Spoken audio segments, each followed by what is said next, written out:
Salut à tous, aujourd'hui on va partir pour un nouvel univers dont je n'ai pas encore parlé et qui va sûrement revenir de temps en temps sur cette chaîne. Et oui, je veux bien évidemment parler de Star Wars. Et pour commencer, on va parler du personnage le plus iconique de cet univers étendu, Dark Vador. Et plus précisément, on va s'attarder sur par où commencer les comics du Seigneur Noir des Sith. Et on va justement parler d'un run de 2017 qui s'appelle Dark Vador, le Seigneur Noir des Sith. Écrit par Charles Soule et dessiné par Giuseppe Camuncoli, le comics est dispo en 3 éditions. Une édition en 100% Star Wars tout d'abord avec 4 tomes pour un total de 74€. Ensuite, un Absolute avec un très grand format en un seul tome pour 75€, mais plus dispo en neuf. Et enfin, la version que je considère comme étant la meilleure version et celle que je vous conseille, la version Deluxe. Dispo en 2 tomes pour 64€ avec un grand format. C'est clairement celle-là que je vous conseille qui a, je trouve, le meilleur rapport qualité-prix et une très bonne taille pour voir les magnifiques dessins de Giuseppe Camuncoli. Bon, c'est pas tout ça, mais c'est parti pour parler du récit.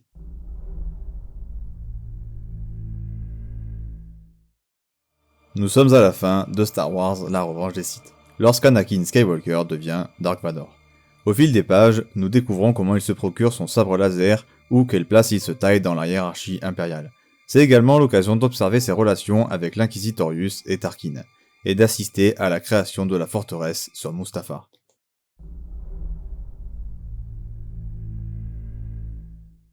Bon, pour commencer à aborder l'histoire en elle-même, le comics commence évidemment par le fameux récap présenté par le même texte déroulant que dans les films, qui va nous résumer les événements, notamment de la Revanche des Sith, parce que, point très important du comics, il commence très exactement là où Anakin devient Vador, après avoir appris la mort de Padmé. Donc déjà, c'est un point de départ vraiment intéressant qui permet de reprendre très exactement là où la Revanche des Sith nous avait laissé, et de voir un Dark Vador qui vient juste de découvrir sa nouvelle identité. De perdre sa femme et ses enfants et d'être abandonné à la mort brûlé vif par son frère de cœur. Autant vous dire qu'il va se passer des trucs incroyables. Dès l'intro passée, on va commencer à comprendre quel est le propos du récit, mais surtout quel est l'objectif final du run, qui en soi est très simple mais très logique. Vador va devoir traquer les Jedi restants qui ont survécu à l'ordre 66. Voilà, c'est aussi simple que ça. Mais avant ça, on va avoir un premier arc, qui est l'un, si ce n'est le meilleur de tout le run. Il va devoir récupérer un nouveau sabre laser, car oui, à la fin de la Revanche des Sith, Obi-Wan récupère le sabre d'Anakin avant de l'abandonner, et Sidious va bien lui faire comprendre que, malgré la quantité de sabres amassés lors de l'ordre 66, il va falloir qu'il aille arracher le sien des mains d'un Jedi qui a survécu à l'ordre 66 justement. Et voilà donc sa première quête. Cet arc narratif est juste un bijou sur tous les points, mais genre vraiment. Il va tout d'abord nous apprendre vraiment beaucoup de choses sur les Sith, et notamment on apprend pourquoi et comment le sabre laser d'un Sith devient rouge. Chose très intéressante qui permet de développer le lore des seigneurs Sith qui est complètement délaissé par les films ou quasiment. Et qui va donc évidemment nous offrir la scène où Dark Vador va devoir faire l'acte en question qui consiste à faire saigner le cristal Kyber, car aucun cristal Kyber rouge n'existe de manière naturelle. Donc on va voir Dark Vador obtenir son iconique sabre rouge, et surtout, à qui est ce sabre à l'origine? Qui est le Jedi qui l'a vaincu pour l'obtenir dans un combat absolument incroyable en termes d'action mais aussi d'écriture de personnage? Car en plus de devoir arracher un sabre des mains d'un Jedi, Vador est mis lourdement à l'épreuve par Sidious pour prouver qu'il est bien aussi fort que ce que Sidious pense qu'il est. Sidious ne va jamais le lâcher pour être bien sûr d'avoir le Sith le plus puissant qu'il ait jamais vu. Le run, qui se compose en 25 épisodes, va nous amener à faire un voyage au travers de toute la galaxie. On va voir pas mal de planètes différentes et évidemment Mustafar. L'intrigue principale, une fois le premier arc passé, c'est comme je l'ai dit, une grande traque des Jedi, et là où Charles Soule régale, c'est qu'on n'est clairement pas sur une traque simpliste où Vador va juste enchaîner les Jedi insignifiants. Non. Charles Soule prend le temps de donner du background à chaque Jedi pour ceux inconnus, et utiliser notamment certains Jedi vus dans Clone Wars pour donner encore plus de valeur à son récit. Mais c'est pas tout, car souvent la traque d'un Jedi est juste un élément d'un tout global, comme notamment dans l'arc de la mer de feu, où Vador traque un Jedi sur une planète assiégée par l'Empire. On a donc un arc narratif plus long et plus global, mais avec toujours cet objectif principal en tête. On a donc souvent des intrigues d'ordre global avec énormément d'impact sur l'ordre Jedi forcément. Également, on en apprend plus sur certaines espèces de l'univers de Star Wars, comme par exemple les Mon Calamari, l'espèce de l'amiral Akbar.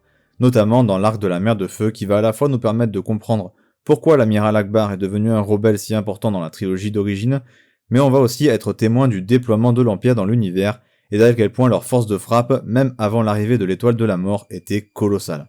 Et on les voit donc livrer de véritables batailles avec des planètes refusant de se soumettre, comme par exemple les Mon Calamari. Sinon, chose particulièrement intéressante et probablement une des meilleures du récit, c'est que, avec Vador en personnage principal, l'attachement est très flou. Et ces actions horribles font que le récit est super satisfaisant à lire car il change beaucoup, mais moralement, c'est très dur de se positionner et ça c'est trop intéressant. Car ça nous amène un récit parfaitement nuancé qui nous fait découvrir tous les aspects de Vador, avec notamment la liberté au cœur du récit, que ce soit celle des habitants de la galaxie ou bien des personnages principaux, tous dans un degré bien évidemment différent.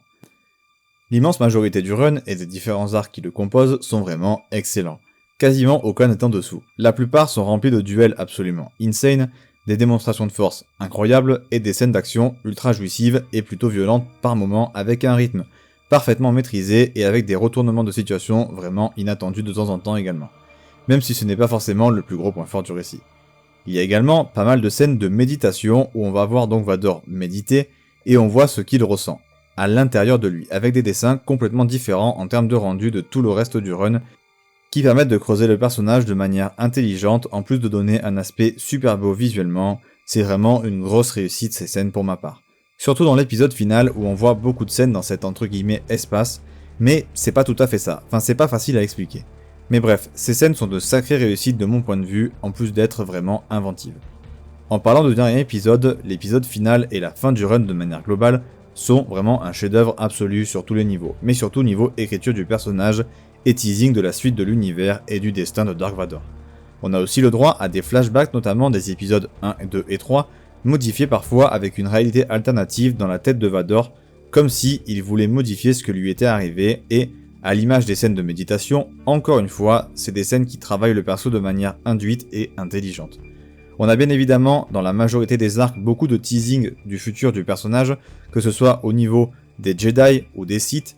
De toute façon, on en apprend pas mal sur le lore des Jedi et des Sith, avec par exemple leurs lieux importants, que ce soit du côté des Jedi ou des Sith, du côté lumineux ou du côté obscur. Plus globalement, le run est une histoire assez longue et vraiment super bien racontée, bien écrite de manière globale, avec un assez bon enchaînement de différents arcs. Avec en ligne de mire, travailler le personnage de Vador, où le scénario fait vraiment l'étalage de toutes les capacités de combat, mais aussi de survie et d'intelligence de Vador. Et sinon, le premier arc, comme je l'ai déjà dit, il est vraiment exceptionnel. Mais aussi, le lore du côté obscur et de ses pouvoirs est vraiment bien travaillé, notamment dans le dernier arc qui s'appelle la forteresse de Vador, qui est bien plus qu'une simple forteresse, on s'en aperçoit et on comprend l'importance notamment de Mustafar, à la fois pour Vador, mais aussi pour les Sith de manière générale. Franchement, c'était assez inattendu, j'ai beaucoup aimé, et j'espère que vous aimerez autant en découvrant. En parlant de chef-d'œuvre, l'épisode 18 en est vraiment un. On va voir notamment Tarkin qui va traquer Vador avec ses hommes sur plusieurs jours dans une planète hostile, et c'est vraiment fou. Ce qui permet de rappeler que Vador va passer par des épreuves très dures, on va par exemple le voir affronter un des plus grands combattants de Jedi dont sa seule fonction était le combat qui s'appelle Kirak Infila, et d'ailleurs que ce soit dans ce combat ou même plus globalement dans le reste du run, certaines scènes sont tellement bien faites et marchent tellement parfaitement qu'elles en deviennent absolument inoubliables et complètement iconiques. Celles qui me sont bien restées en tête ayant évidemment lieu dans les combats, mais ayant également souvent lieu dans les flashbacks qui permettent de développer à fond Vador en s'appuyant sur son passé. Sinon, évidemment, qui dit Star Wars et surtout prélogie dit politique. Et donc dans ce récit, surtout dans certains arcs, il y a pas mal de politique. Mais elle est très peu invasive je trouve et assez intéressante et elle permet surtout de développer un peu la hiérarchie galactique une fois l'arrivée de l'Empire actée entre guillemets. L'histoire va voir intervenir aussi énormément de personnages de tout horizon, notamment on apprend l'existence d'anciens Sith aux destins bien spéciaux qui vont aider d'une certaine manière Vador et qui vont surtout nous faire découvrir des manières de se servir de la Force vraiment très particulières qui se rapprochent parfois plus de l'art que d'autres choses. Pour les fans de lore de Star Wars, vous serez aussi servi par notamment qu'on voit la transition qui est amorcée entre les clones et les Stormtroopers, on découvre également l'Inquisitorius et ses membres, on en apprend beaucoup sur le lore des Jedi, sur la façon dont la galaxie fonctionne, etc. On voit aussi ce que veulent faire les Jedi après l'Ordre 66, et qui rappelle notamment la mission de Cal Kestis dans Jedi Fallen Order, l'excellent jeu, ou encore on voit la construction de l'étoile de la mort. Et dernière chose assez sympa, le récit permet de voir toutes les compétences de pilote d'Anakin et sa légende en tant que telle auprès des ennemis, mais également des alliés. Bon, Assez parlé d'histoire, passons maintenant à un gros morceau, les personnages. C'est parti.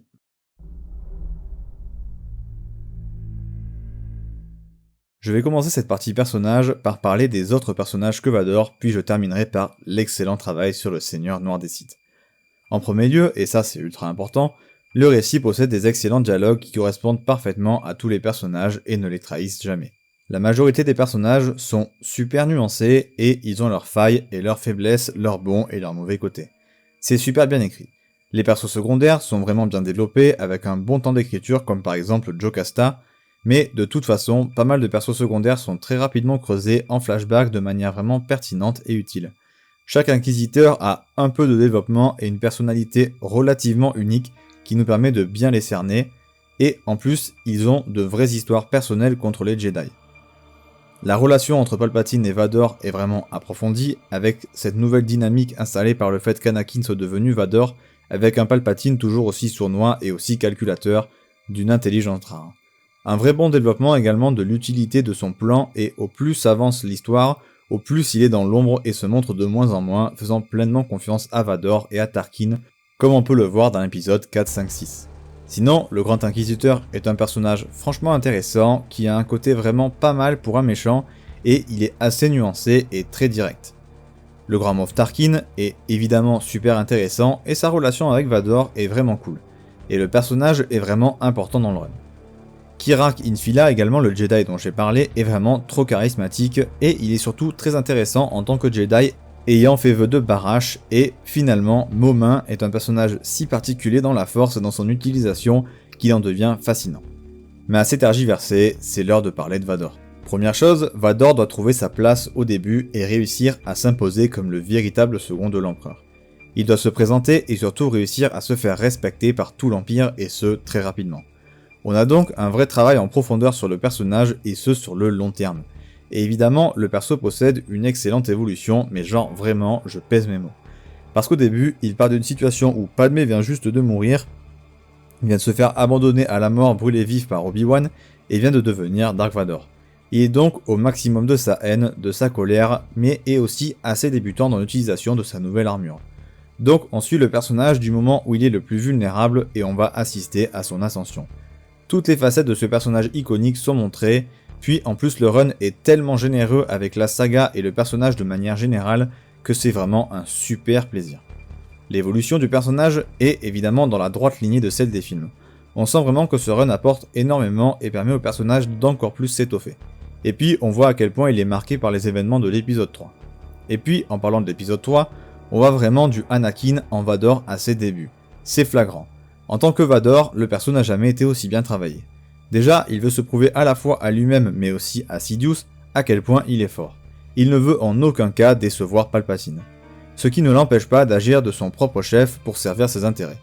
Chose hyper intéressante également, c'est qu'il a encore des doutes sur son avenir, sur s'il doit être un Sith ou non. Malgré ça, il est très sûr de lui et surtout de ses capacités. Il est ultra charismatique, il est ultra intelligent et s'adapte très vite. Sa volonté, sa force et sa résilience sont vraiment infinies et impressionnent tout le monde, et l'Empire a bien de la chance de l'avoir. Mais il est aussi extrêmement cruel. Niveau dialogue, il a des punchlines incroyables, mais il est surtout très souvent dans le non-dit, comme on le sait, et ça fonctionne hyper bien. Et niveau graphique, je trouve qu'il est souvent représenté comme étant très semblable à la mort, et je trouve que c'est particulièrement pertinent, surtout quand on parle de Dark Vador.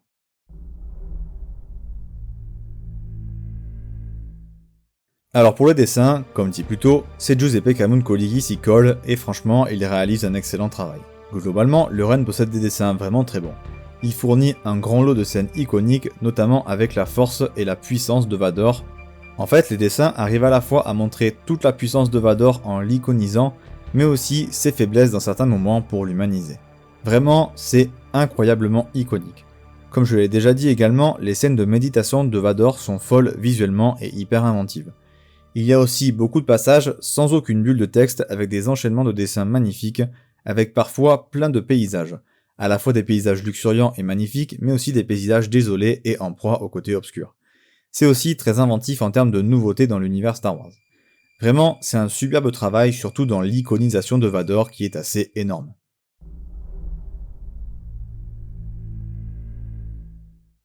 Alors pour le conseil lecture, je vais faire court, lisez la série Star Wars et en parallèle la série Dark Vador de 2015.